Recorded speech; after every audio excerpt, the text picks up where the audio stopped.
For the record, I'm Ellen Block, hearing officer for this hearing. Captain Whitaker, good morning. Morning. Morning. What that video captures is that the aircraft was in a relatively stable glide just prior to the moment of impact. However, according to the data we retrieved from the cockpit data recorders, at exactly 9:34, after flying 27 minutes without incident, the transponder recorded a loss in altitude in excess of 4,800 feet per minute in what is considered a full-pitch, nose-down attitude.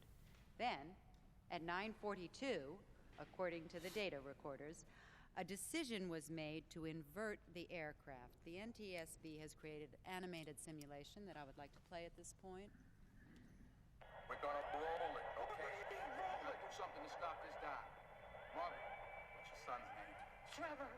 Say I love you, Trevor. What? Black box, say I love you, Trevor. I love you, Trevor. You've been a good boy. Mommy loves you. Okay, here we go. I've got control. Break.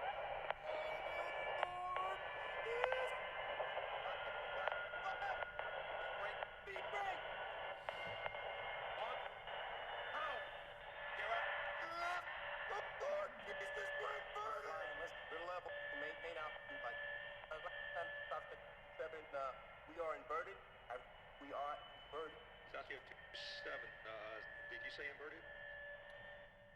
That audio is tragic and compelling. I chose to play that part of the cockpit recording to highlight a key moment on board Flight 227, wherein you say, "We're going to roll it. Here we go. I've got control." You made a very conscious decision to invert the aircraft, to roll the plane upside down. Is that correct? I'm not sure if it was conscious, but it was more like instinct. What led to that decision?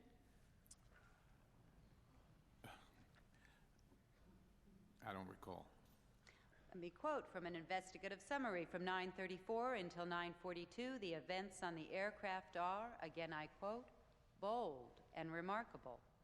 By inverting the plane, Captain Whitaker arrested the descent and allowed the aircraft to level off, enabling him to glide the aircraft away from any populated areas and allowing him to execute a forced landing in an open field.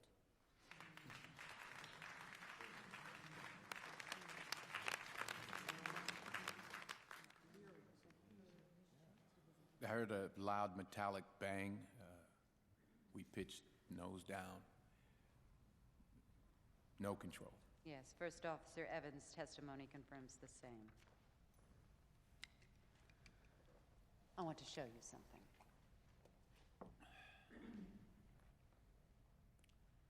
Nothing's happening. This remote isn't working. Apologies, I can do this manually.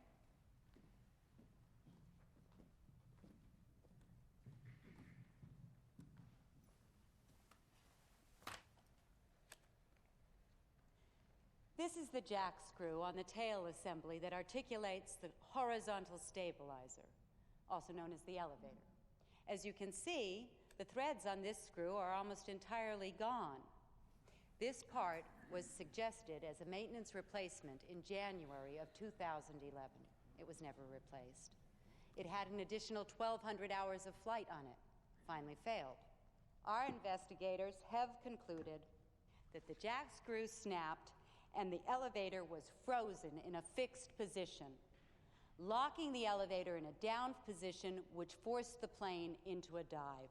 The loss of the elevator was, and I quote our report, a catastrophic event from which recovery was improbable and stable flight impossible.